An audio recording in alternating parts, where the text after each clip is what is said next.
कहते हैं as on many previous nights, पिछली कई रातों की ही तरह Shanku could not get any sleep that night. Shanku उस रात भी सो नहीं सका था, यानी पूरा कि पिछली अनेक रातों की तरह शंकु उस रात को भी नहीं सो सका। ही turned and toast in his bed. Toast means होता है करवट बदलना। तो वह अपने बिस्तर में करवटें बदलता रहा।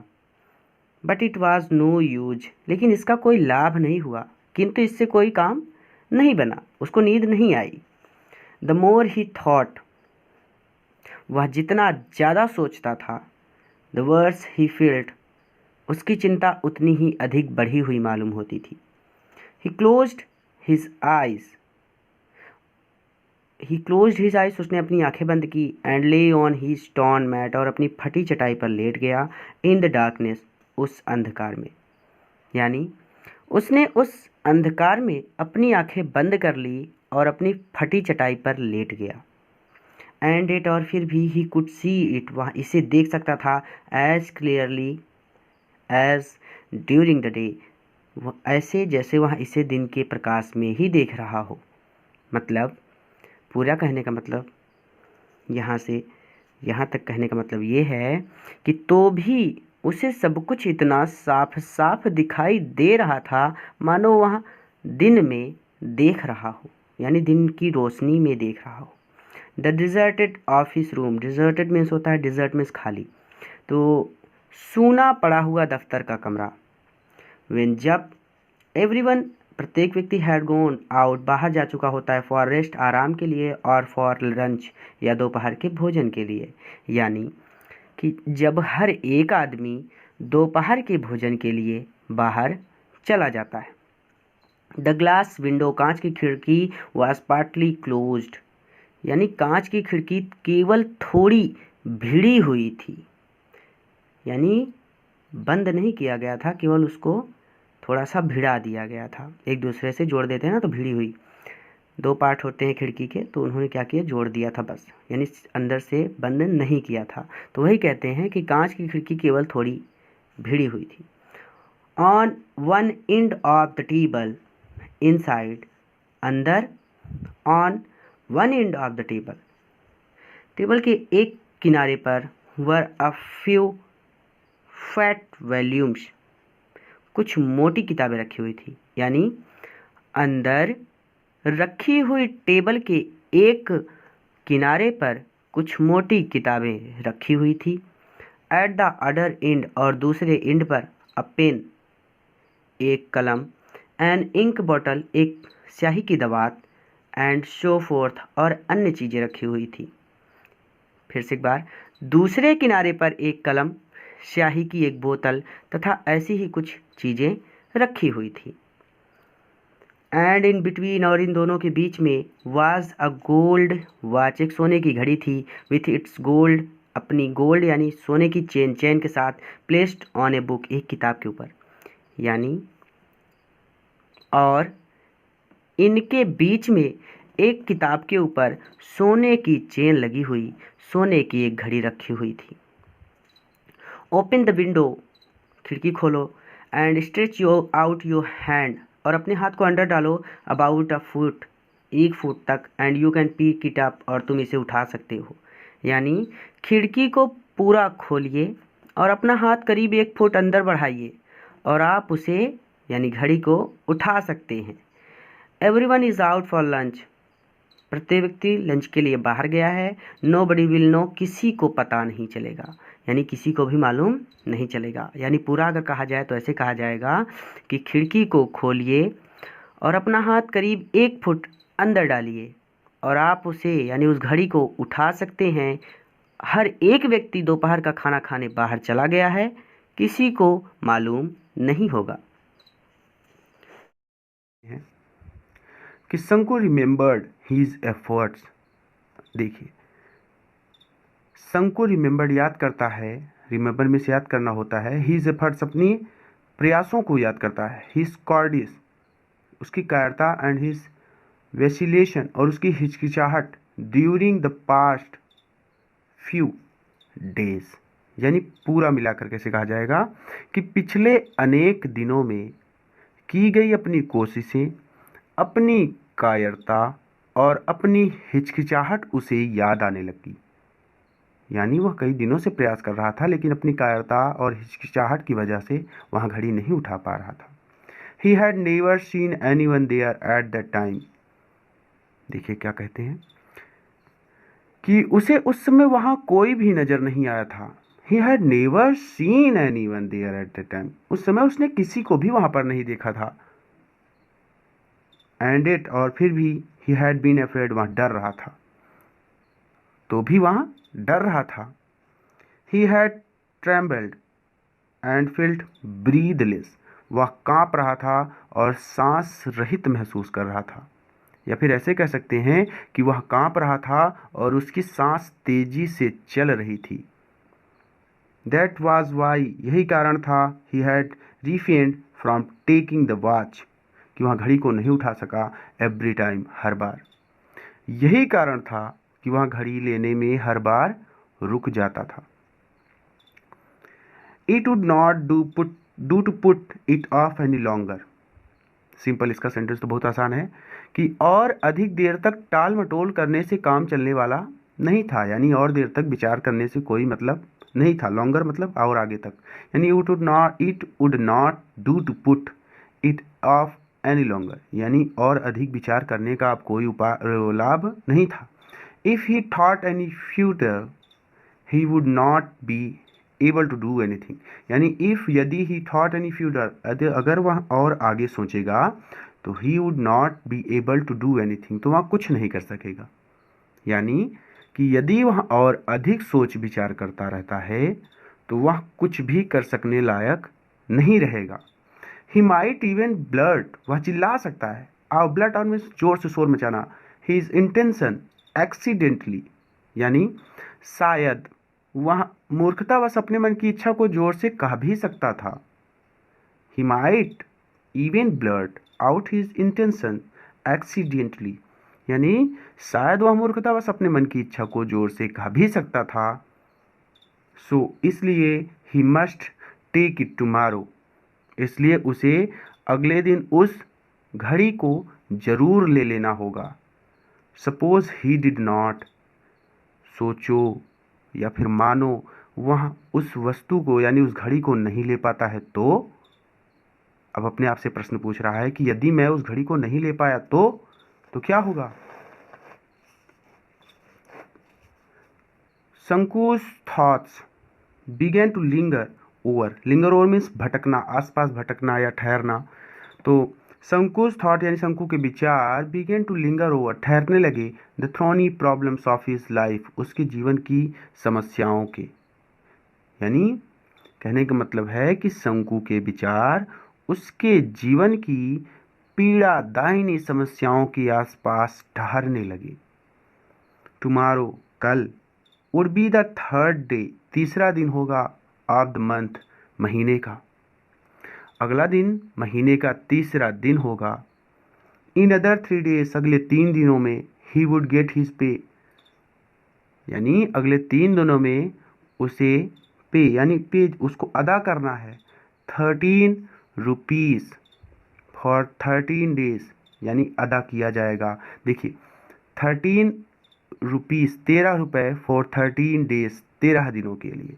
यानी एक दिन की उसे 1 रुपये पेमेंट मिलती थी, तो वह कह रहा है कि 13 डेज यानी 13 दिनों के लिए उसे 13 रुपये मिलेंगे।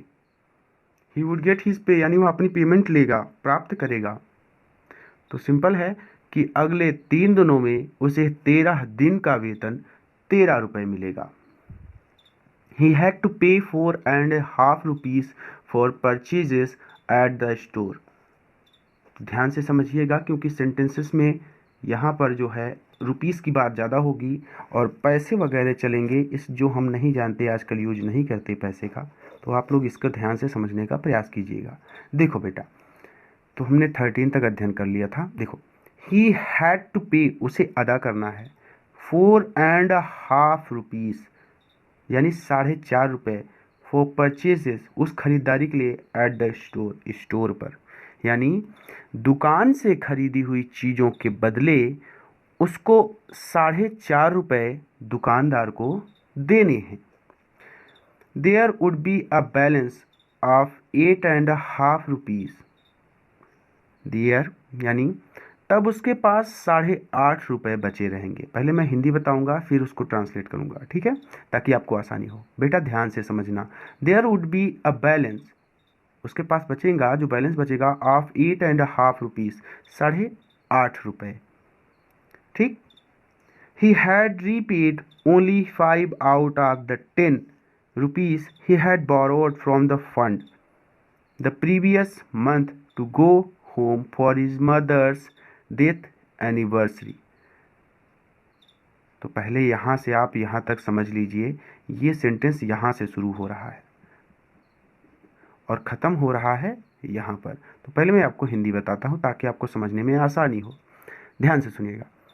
पिछले महीने अपनी माँ की मृत्यु की बरसी के लिए जब वह घर गया था, तब उसने फंड में से जो 10 रुपए लिए थे, उनमें से उसने अभी तक केवल 5 रुपए चुकाए थे। ठीक। अब ध्यान से देखिए।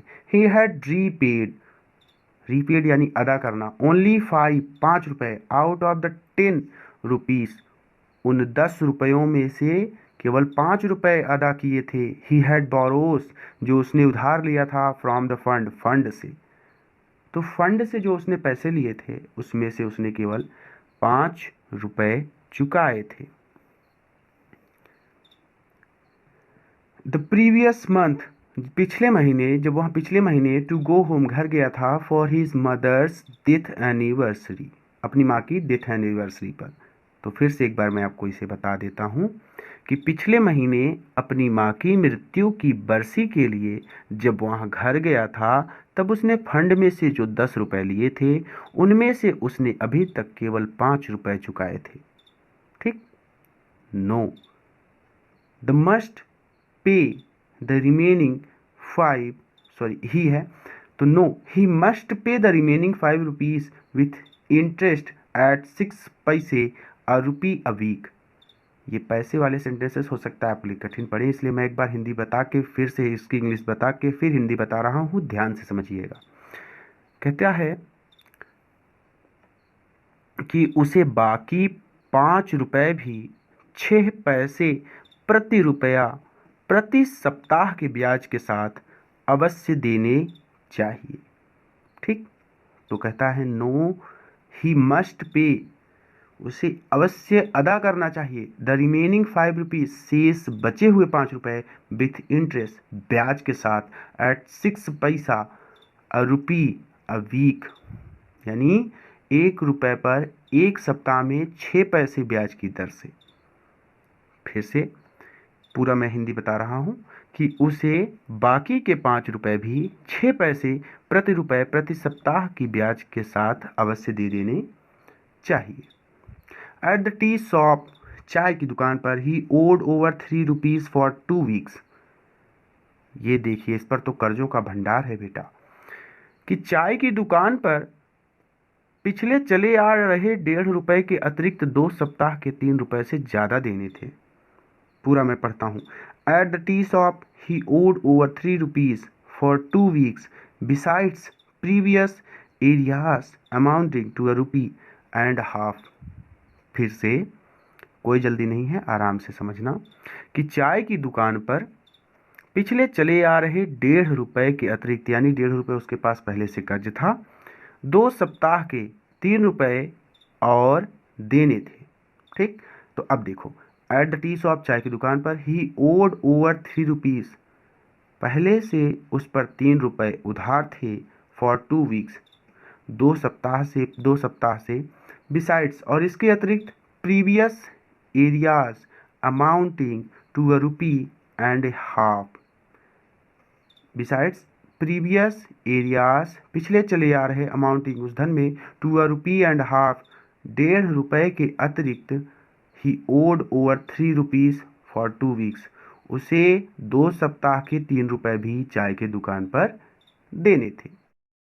नहीं है, सिंपल ये कह रहा है कि चाय की दुकान पर पिछले चले आ रहे 1.5 रुपए के अतिरिक्त 2 सप्ताह के 3 रुपए उसे और देने थे। He owed 6 rupees. बताइए, इतना ज़्यादा कर्ज है बेचारी के ऊपर कि he owed 6 rupees to Ali for supplying extra. देखिए, उधर है rice, bidis and other oats and things. तो मैं हिंदी बता देता हूँ, फिर आप उधर चलिएगा। तो चावल, बीड़ी आदि चीज़ों के लिए उसे अली को 6 रुपए देने थे। ठीक, तो पहले फिर से समझ लीजिए। ही ओड 6 रुपीज टू अली, उसे अली को 6 रुपए देने थे फॉर सप्लाइंग एक्स्ट्रा। आइए उस सेंटेंस पर चलते हैं। फॉर सप्लाइंग मैं लिख दूंगा, तो यहाँ से यहाँ तक देख लीजिए। ही ओड 6 रुपीज टू अली, उसे अली को 6 रुपए देने थे, डॉट। ठीक, तो हमने वहाँ तक देख लिया था। तो ये लिख दिया है मैंने कि for supplying extra rice, bidis यानी बीड़ी and other oats and things ends, घर की अन्य चीज़ों के लिए। तो सिंपल ये है कि चावल, बीड़ी और अन्य चीज़ों के लिए उसे अली को 6 रुपए और देने थे। तो 1 months house rent was 3 rupees, यानी कि कहता है 1 month house rent was 3 rupees, मकान का किराया 3 रुपए प्रति माह था। In addition to these sum, he had taken a small loan of 12 पैसे। In addition to these sum, यानी इन रकमों के अलावा, he had taken a small loan of 12 पैसे, यानी पूरा मैं पढ़ देता हूँ फिर उसके आगे देखते हैं। 25 पैसे एंड 50 पैसे फ्रॉम सेवरल पीपल। आप देखिएगा ताकि आपको समझ में आए, इसलिए मैं प्रयास कर रहा हूँ आपको समझाने का। कि देखिए, he had in addition to these sums he had taken small loans of 12 paise, 25 पैसे एंड 50 पैसे फ्रॉम सेवरल पीपल्स, यानी कि इन रकमों के अलावा उसने 12 पैसे, 25 पैसे और 50 पैसे के छोटे कर्जे अनेक लोगों से ले रखे थे। ठीक, in addition of these sums, इन रकमों के अलावा, he had taken small loans, उसने छोटे कर्जे ले रखे थे ऑफ 12 पैसे, 12 पैसे के, 25 पैसे, 25 पैसे के एंड 50 पैसे फ्रॉम सेवरल पीपल, और 50 पैसे के। And his wife reminded him 2 days before about the 1 rupee to be paid to the fish woman, और उसकी पत्नी ने उसे याद दिलाया था 2 days बिफोर, 2 दिन पहले, अबाउट की 1 रुपी टू बी पेड, 1 रुपये अदा करने हैं, टू द फिश वूमेन, मछली वाली महिला को। यानी 2 दिन पहले उसकी पत्नी ने उसे याद दिलाया कि 1 रुपया मछली वाली को देना है। Shanku mentally added up the total amount that he needed, Shanku ने मन ही मन जितने धन की उसे आवश्यकता थी उसे जोड़ लिया। यानी शंकु ने मन ही मन उस सारी धनराशि का जोड़ लगाया जिसकी उसको आवश्यकता थी। What he was going to get was just 8.5 rupees, उसको केवल 8.5 रुपये मिलने वाले थे। What he owed, जो उसे अदा करना था, was 22 rupees 13 पैसे, उस पर 22 रुपये 13 पैसे का कर्ज था। He had other needs too, उसकी और दूसरी आवश्यकताएं भी थी। He had borrowed 3 rupees from his wife, उसने 3 रुपये अपनी पत्नी से उधार ले रखे थे। This was out of the sum, देखिए महिलाएं जो माता होती हैं, घर की महिलाएं होती हैं, वो थोड़े थोड़े पैसे बचा के रखती हैं। तो वही कह रहा है कि this was out of the sum the she had slowly saved up now and then in order to buy a waist chain for the younger child. यह रकम उसमें से थी जो उसने यानी शंकु की पत्नी ने धीरे धीरे इधर उधर से बचाकर जमा की थी ताकि उसके छोटे बच्चे के लिए कमर में बांधने वाली जंजीर बन सके। यानी this was the out of the sum, यहाँ उस धनराशि में से था। सी हैड स्लोली सेव्ड, जो उसने धीरे धीरे बचाई थी। अप एंड नाउ, यहाँ वहाँ से।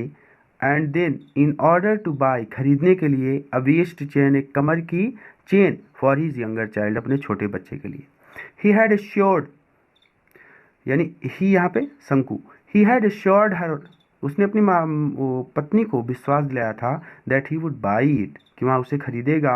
Out of his pay that month, अगले महीने की सैलरी से। यानी उसने अपनी पत्नी से वायदा किया था कि अपने उस यानी अगले महीने के वेतन से वह उसे कमर की जंजीर अवश्य खरीद देगा। शंकुस हार्ट बीट अनकंफर्टेबली फास्ट, शंकु का हृदय अनियंत्रित रूप से तेजी से धड़क रहा था। थ्रू हिज हार्ट बीट्स, उसकी धड़कनों के बीच। ही कुड हियर, वहाँ सुन सकता था। The harsh voice of the tea shop owner,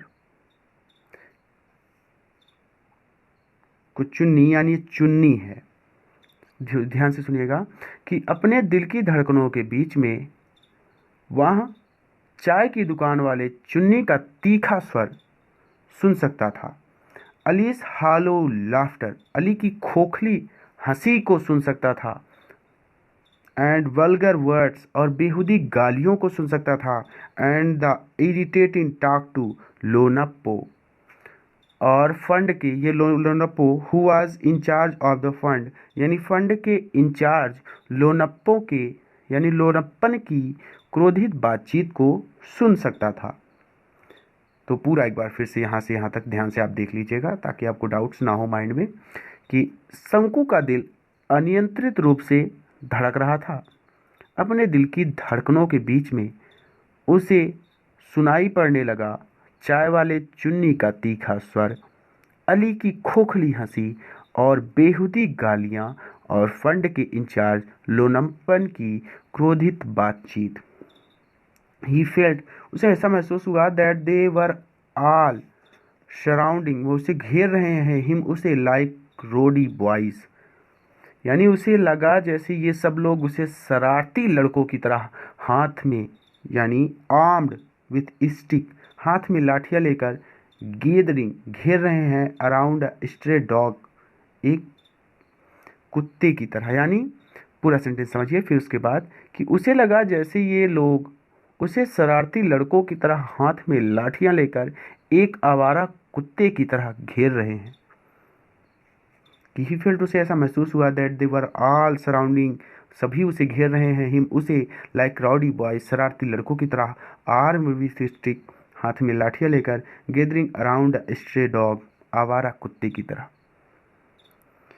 what A horrible scene, यह कितना भयानक दृश्य है। Finding it unbearable,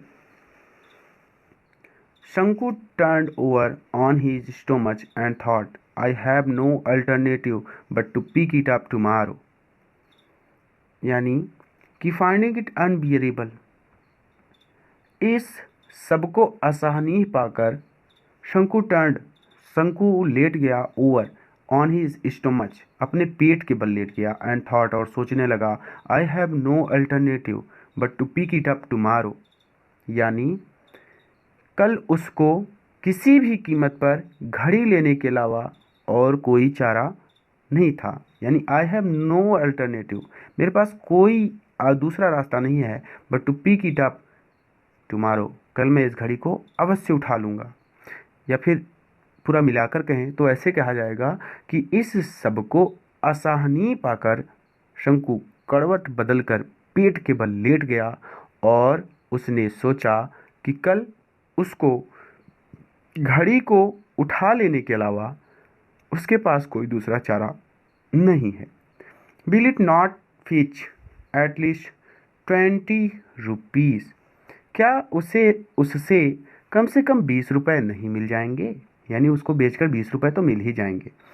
even 15 will do, 15 तक से काम चल जाएगा, यानी अगर 15 भी मिल जाते हैं तो ठीक है। 15 प्लस 8.5, 15 और 8.5, यानी 15 और 8.5, दैट इज 23, अर्थात दैट इज वहाँ होगा 23.5 रुपीज़, 23.5 रुपये। It will Fitch more than 15, इससे 15 रुपये से अधिक ही मिलेंगे, यानी इससे 15 रुपये से अधिक ही मिलेंगे, यानी घड़ी को बेचकर 15 रुपये से अधिक ही मिलेंगे। He would be able to pay his debts, able to, he वहाँ वुड बी एबल, वहाँ योग्य हो जाएगा, टू पे हिज डेब्ट्स, अपने कर्ज चुकाने के, यानी वह अपना कर्ज उतारने के योग्य हो जाएगा। एंड लिव इन पीस, और शांति से जी सकेगा, यानी कि वह अपना कर्ज उतारने और शांति पूर्वक रहने योग्य हो जाएगा। ए लाइफ फ्री फ्रॉम डेब्ट्स, एक ऋण मुक्त जीवन। With a feeling of relief and drifted into a light sleep, आराम की भावना के साथ वह नींद में डूब गया। इट वॉज मॉर्निंग, और सुबह हो गई। What are you still asleep, क्या तुम अभी तक सोए पड़े हो? शंकुस वाइफ सैड, शंकु की पत्नी ने कहा, जेंटली शेकिंग हिज शोल्डर्स, उसके कंधे को हिलाते हुए, यानी कि क्या तुम अभी तक सोए पड़े हो? हल्के से शंकु का कंधा हिलाते हुए उसकी पत्नी ने कहा कि it is long after sunrise, यानी सूर्य निकले बहुत देर हो चुकी है। Shanku raised his head at once, Shanku ने जल्दी से अपना सिर उठाया।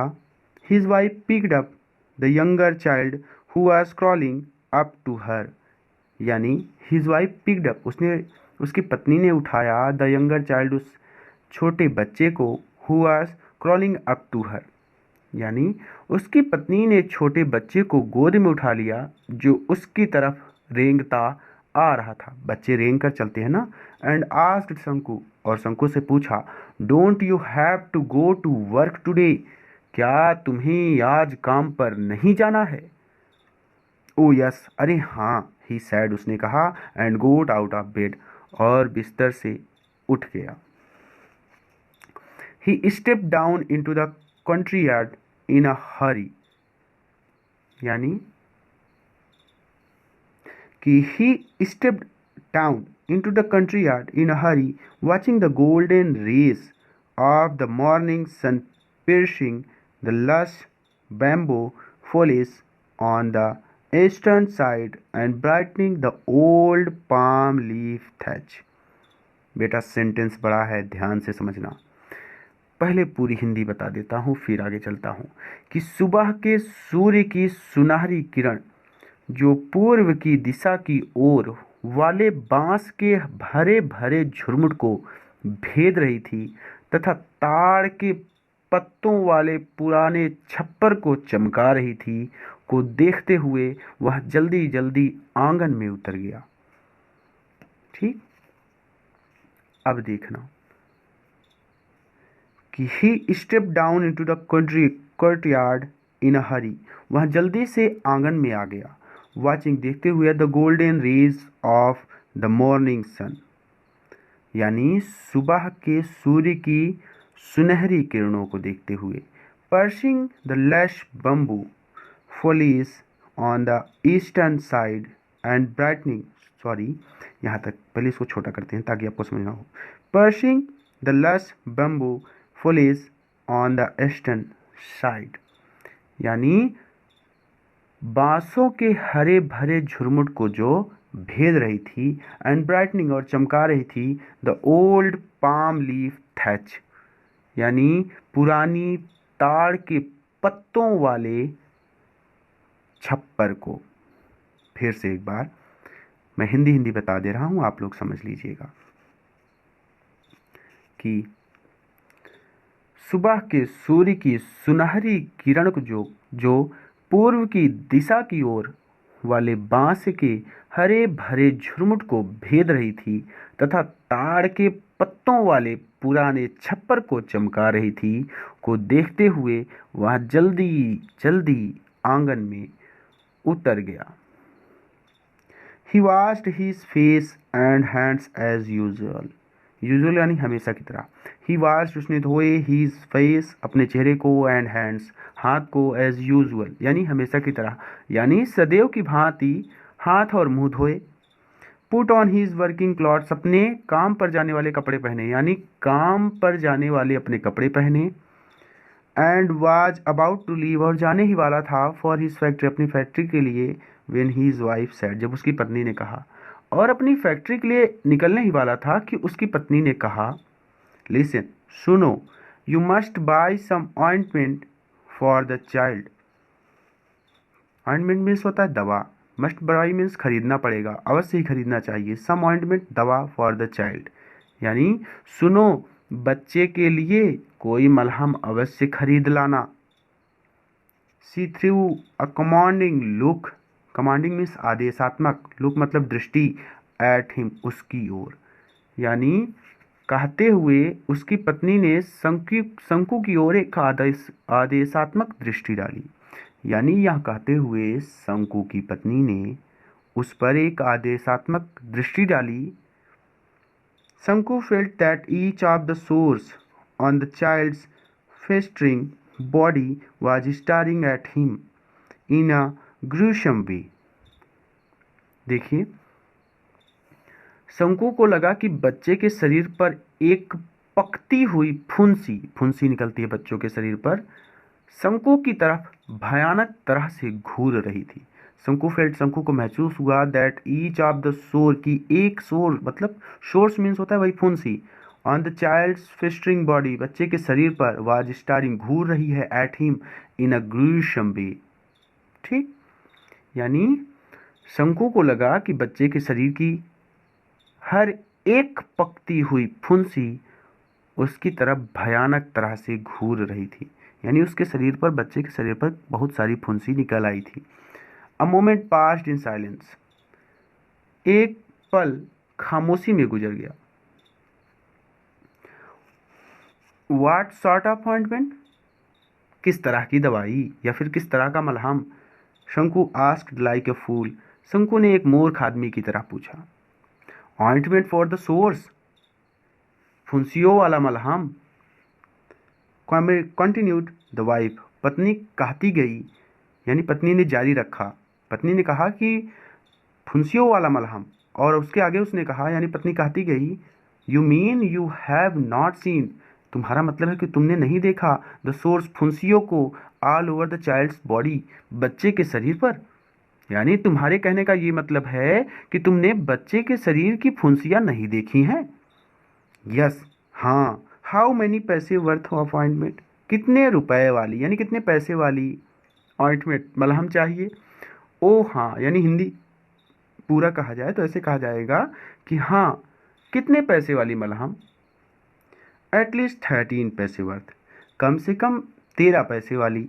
We must apply it for 3 days at least कम से कम 13 पैसे वाली यानी कम से कम 3 दिन तो हमें बच्चे के शरीर पर यहाँ लगानी ही होगी। यानी कहता है कि एट लीस्ट 13 पैसे वर्थ कम से कम 13 पैसे वाली। वी मस्ट अप्लाई इट हमें इसे लगाना होगा फॉर 3 days कम से कम 3 दिनों तक एट लीस्ट यानी कम से कम 3 दिनों तक तो इसे बच्चे के शरीर पर लगाना ही होगा।